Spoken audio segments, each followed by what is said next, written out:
L'échiquier international, bienvenue à vous. Troisième mois de bombardement contre Rafah, l'enclave déclarée zone sinistre. Les recherches de survivants sous les décombres se poursuivent comme à Khan Younes. Khan Younes d'ailleurs risque encore d'être la cible d'obus encore dans les prochains jours. Des propos même de la soldatesque sioniste, surtout que le veto américain au sein de l'ONU vendredi pour un cessez-le-feu est tombé sans surprise. Si on ajoute à cela l'approbation de Washington de la vente d'armes à l'entité sioniste, et dès lors on a un calvaire, ou plutôt la décimation de l'enclave palestinienne qui continuera à défrayer encore la chronique. En parallèle à une communauté internationale plutôt timide, à contrario d'une population mondiale qui fait montre de plus en plus de soutien à l'endroit des victimes palestiniennes. Qui a intérêt donc à ce que des bombardements faisant entre 17 000 et 30 000 morts se poursuivent, en plus d'un Netanyahou dont l'avenir est forcément judiciaire. Certainement de nombreux gouvernements occidentaux, une caste médiatique en soutien qui n'a pas un seul mot de compassion pour des milliers d'enfants massacrés. Un massacre engrangeant larmes, tristesse, colère et donc forcément résistance. On décortique le tout avec notre invité du jour et c'est dans quelques secondes.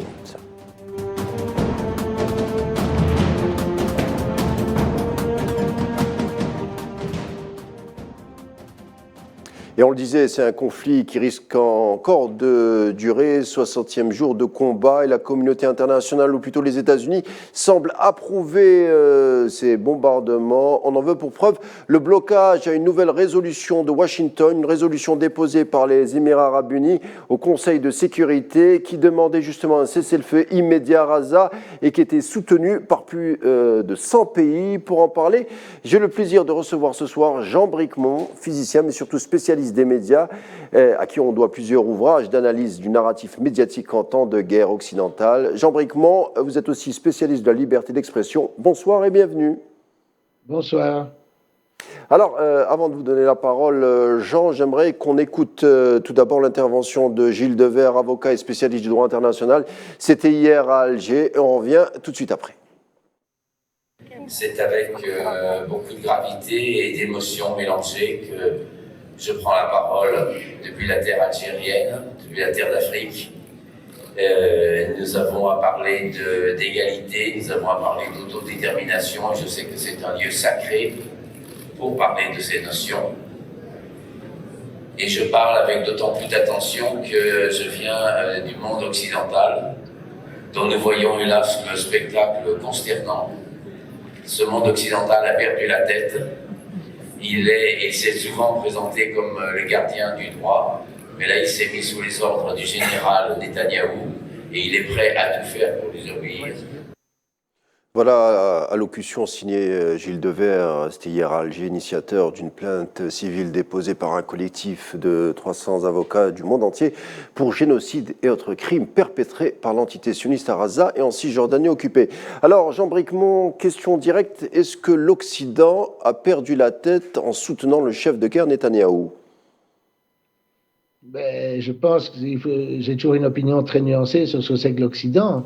Je veux dire, quand on voit la force des organisations sionistes, c'est absolument fascinant, mais à mon sens, c'est eux qui nous font perdre la tête, dans le sens que je ne crois toujours pas que l'Occident ou même les États-Unis ont un réel intérêt dans ce qui se passe à Gaza. Je pense que les États-Unis essayent de ménager la chèvre et le chou, c'est-à-dire ils essayent de garder de bonnes relations avec leurs alliés dans le monde arabe, l'Égypte, l'Arabie saoudite, etc., la Jordanie, et éviter que ces pays ne se rapprochent de la Russie et de la Chine, ce qu'ils font en réalité.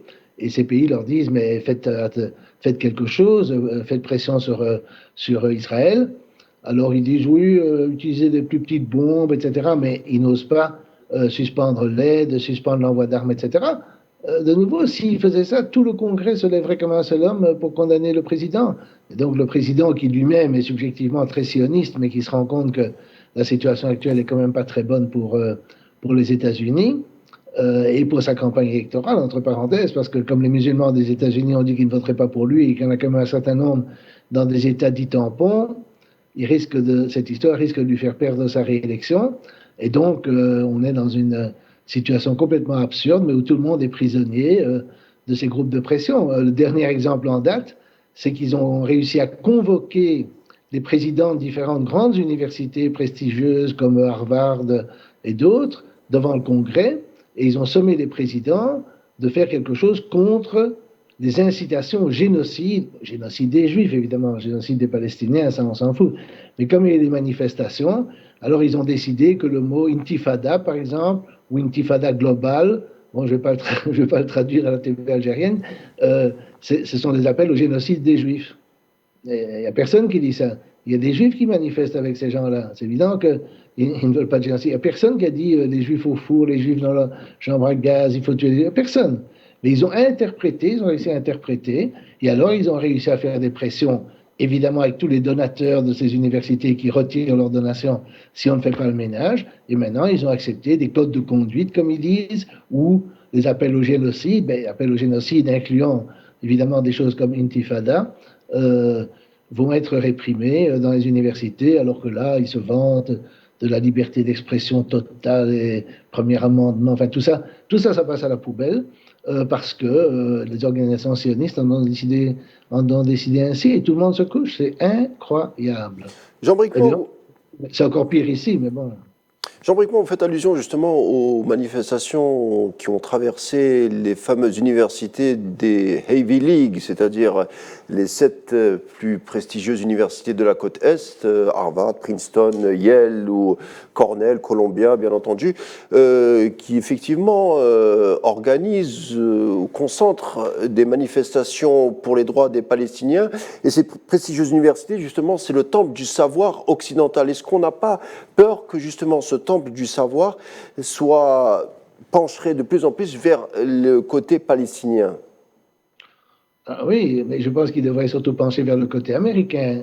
Moi, je me répète sans arrêt que Israël n'est pas l'allié des États-Unis, ce n'est pas l'allié de la France, et que la première chose que les pro-palestiniens devraient dire, c'est que il faut mettre en avant les intérêts des États-Unis ou de la France dans ces affaires et ne pas soutenir Israël, qui est absolument contraire aux intérêts des États-Unis.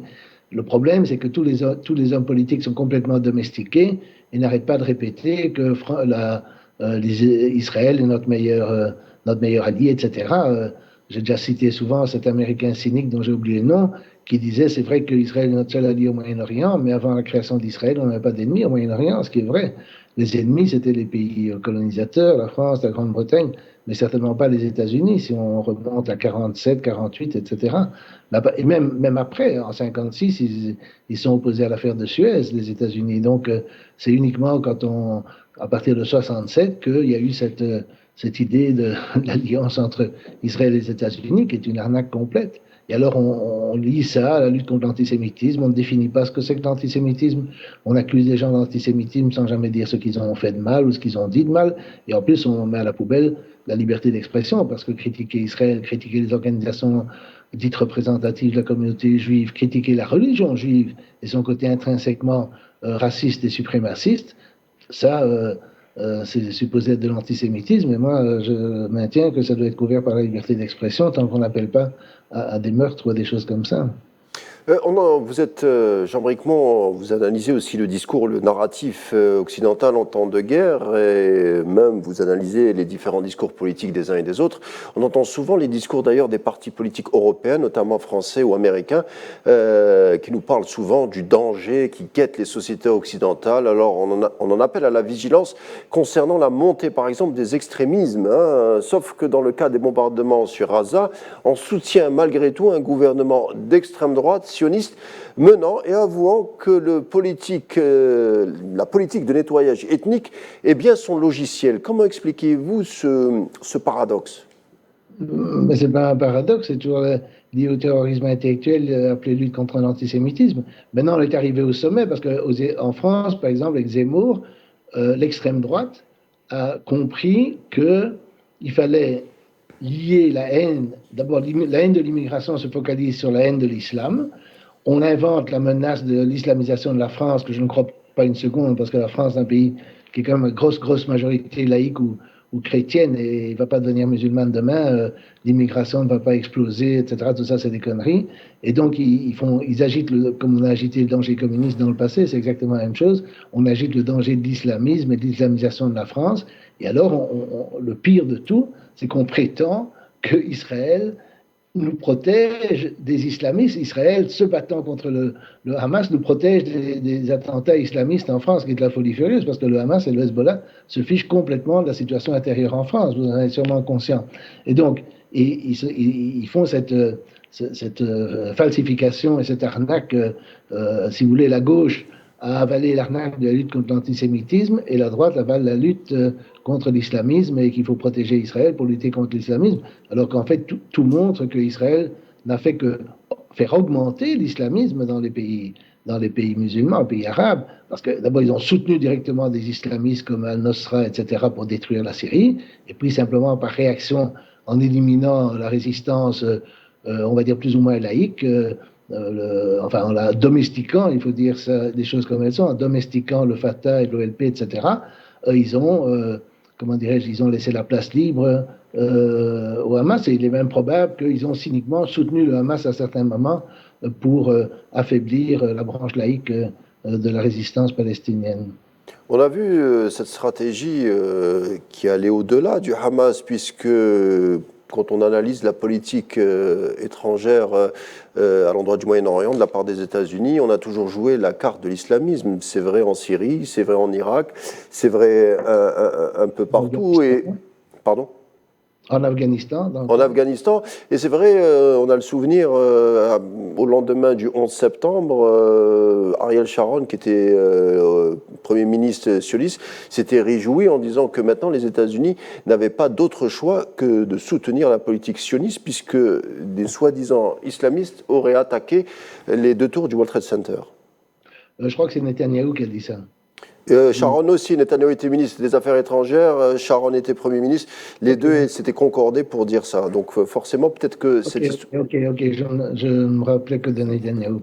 Mais oui, évidemment, ils ont dit, voilà, maintenant... oui, parce qu'ils font cette imbécile... Mais c'est vrai qu'en fait, les attaques contre les États-Unis, contrairement aux attaques en France, à mon avis, sont liées...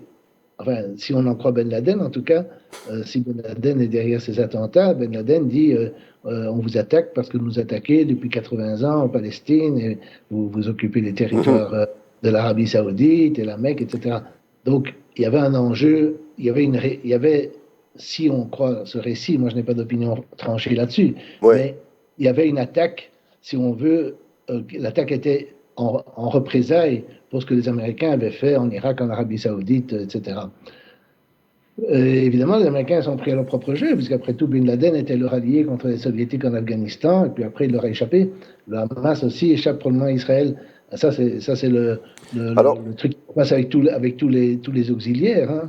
Alors, Jean Bricmont, revenons plus directement à notre sujet du jour. L'intellectuel Noam Chomsky, figure mondiale de la gauche alternative, que vous connaissez, je crois, avait dit concernant la politique sioniste par exemple, du temps de Sharon, que l'entité sioniste était coupable de crimes de guerre et de crimes contre l'humanité définis par le tribunal de Nuremberg de 1946. Pourquoi, à votre avis, on a tant de mal, à défaut de stopper, mais de hausser le ton face à l'entité sioniste, selon vous?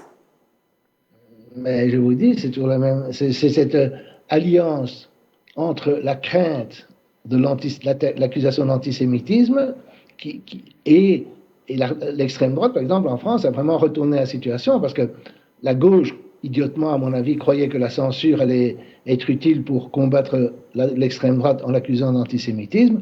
Ils ont complètement viré leur cutie, ils sont complètement pro-israéliens. C'est la même chose en Hongrie, c'est la même chose avec Bolsonaro au Brésil, c'est la même chose avec Milei en Argentine, tout. Et aux Pays-Bas avec le type qui a eu, j'oublie son nom maintenant, qui a gagné les élections. Tous ces gens, Geert Wilders, leur cutie, ils sont tous à fond pour Israël.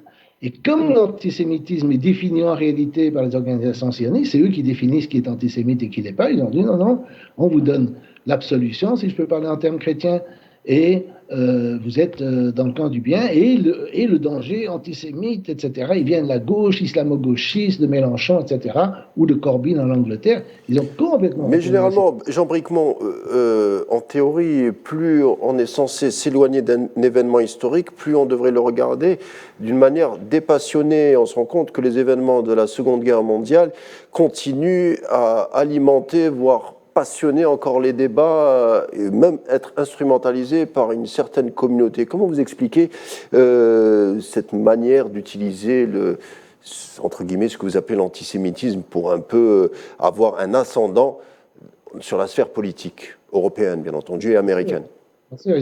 Ils ont toujours trouvé que tous leurs adversaires après la guerre étaient des nazis, étaient des nouveaux Hitler.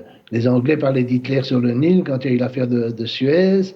Évidemment, Staline était Hitler, et puis après ils ont trouvé Saddam, Kadhafi, les Palestiniens, le Hamas, ce sont des nazis, etc. Ils font tout le temps ce genre de choses. Maintenant, le seul espoir que j'ai, c'est qu'il est possible, je dis bien possible, que ça ne marche pas très bien. C'est-à-dire dans les échos que j'entends, mais évidemment moi je suis biaisé, les échos que j'entends autour de moi et des gens qui sont autour de moi, l'immense majorité des gens sont quand même pro-palestiniens et n'avalent pas cette idée qu'on doit soutenir Israël à tout prix, etc. Ça, il est possible que l'opinion soit réellement en train de changer. Et toutes leurs mesures d'intimidation, de censure, etc., peuvent se retourner contre eux. Peuvent se retourner contre eux, parce que les gens n'aiment pas, les gens qui n'ont rien d'antisémite n'aiment pas qu'on les traite d'antisémites pour un oui ou pour un non. Il y a quand même des gens qui défendent leur dignité. Mais le problème, c'est que chez les journalistes, chez les intellectuels en vue, etc., chez les gens qui veulent passer dans les médias, il y a une très très grande lâcheté qui fait que vous ne verrez jamais dans les médias des genres de réactions que moi j'ai ou que d'autres ont en privé. Alors revenons à ce 35e veto américain qui permet à l'entité sioniste de perdurer son massacre, hein, il faut appeler un chat un chat. Il sera, qu'en pensez-vous, mais il sera désormais difficile d'incarner les droits de l'homme pour l'Occident dans le futur, qui était un casus belli, hein, en théorie, que cela soit en Irak, en Syrie, en Libye. Et moi, j'ai jamais cru une seconde cette histoire de... Non, mais dans le discours, je veux dire, dans le discours. Bien sûr, dans les faits, il y a matière à questionner, mais dans le discours. Dans le discours, ils vont dire « Ah, mais il ne faut pas faire de cessez-le-feu avant d'avoir éliminé le Hamas. » Mais qu'est-ce que ça veut dire, éliminer le Hamas? Moi, je suis sûr qu'il y a du Hamas en Cisjordanie. Je veux dire, les militants du Hamas, ils ont dû se répandre un peu partout. Et puis après, il faudra éliminer le Hezbollah. Donc, je veux dire, c'est du délire, mais je veux dire, bon, ça reste l'opinion dominante. Mais la question, par exemple, des États-Unis, bon, il ne faut pas exagérer le rôle du veto, parce qu'imaginez qu'ils n'aient pas mis leur veto. Vous croyez qu'Israël aurait obéi à cette résolution? Vous croyez que, d'abord, pour qu'ils y obéissent, il faut les forcer militairement, et ça, c'est absolument hors de question. Même si les Américains ne mettaient pas leur veto, ils ne forceraient jamais Israël comment dirais-je, ils ne forceraient jamais Israël à obéir à une résolution du Conseil de sécurité des Nations Unies. Ça, c'est impensable. Et donc, voilà. Surtout que Washington vient d'approuver la vente. En fait, à la limite, ils auraient été plus malins sans mettre leur veto, et puis en faisant qu'Israël se foute de la résolution, comme ils font de toutes les résolutions depuis des décennies. Je veux dire, il y a des tas de résolutions de l'ONU et du Conseil de sécurité qu'Israël ne respecte pas. 39. Oui. L'évacuation des territoires occupés. Alors, un veto américain, hein, qui fait réagir l'ambassadeur russe à l'ONU, qui déclare: nos collègues américains ont devant leurs yeux condamné à mort des milliers, voire des dizaines de milliers de civils palestiniens et israéliens, une guerre à plus vaste échelle dans une région déjà sous tension en temps normal. Et on le voit déjà d'ailleurs avec des navires américains et sionistes au large du détroit de Bab el-Mandeb visés par des navires. Est-ce que la guerre, Jean Bricmont, je vous pose la question, est-ce que la guerre ne ferait pas les affaires de quelques-uns, que ce soit aux États-Unis, même en Israël? Oh, il y a toujours des gens qui bénéficient de la guerre, mais je ne crois pas que c'est ça la raison. Surtout en temps de crise, hein, parce qu'on sait que ce sont quand même des sociétés, on sait que les États-Unis ont du mal avec leur budget.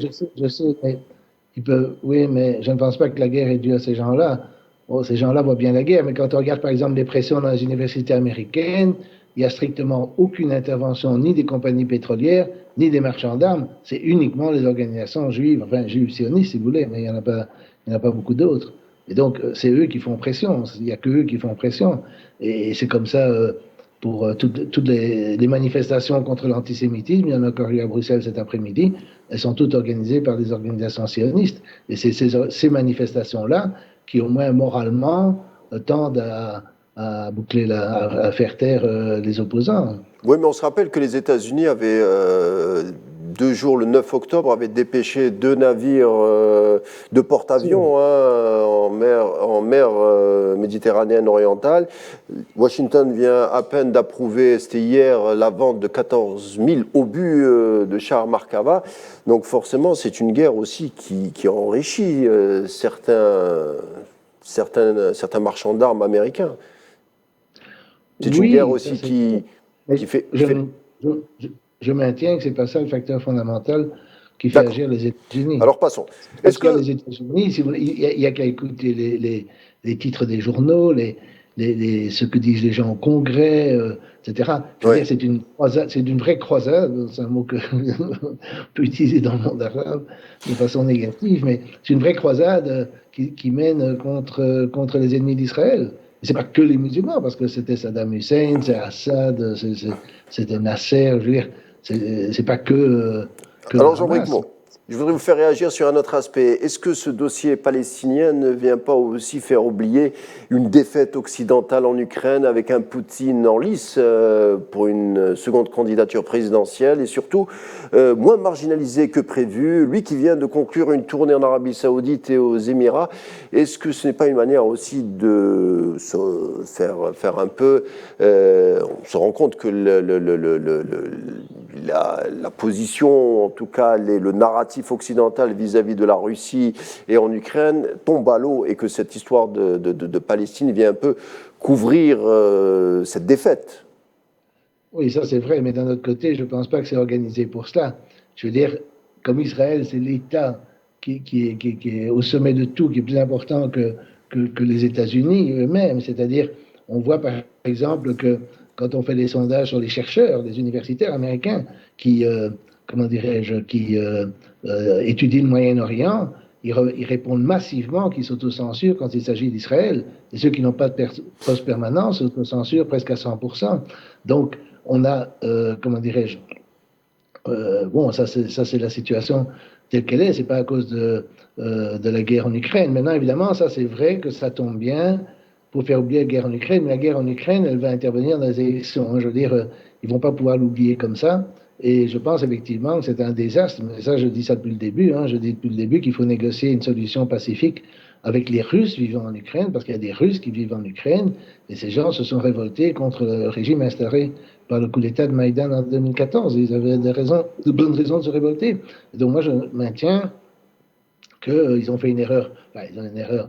Ils ont cru qu'ils arriveraient à détruire la Russie, ils n'y sont pas arrivés, ce qui était à mon avis tout à fait prévisible, et ils ont perdu.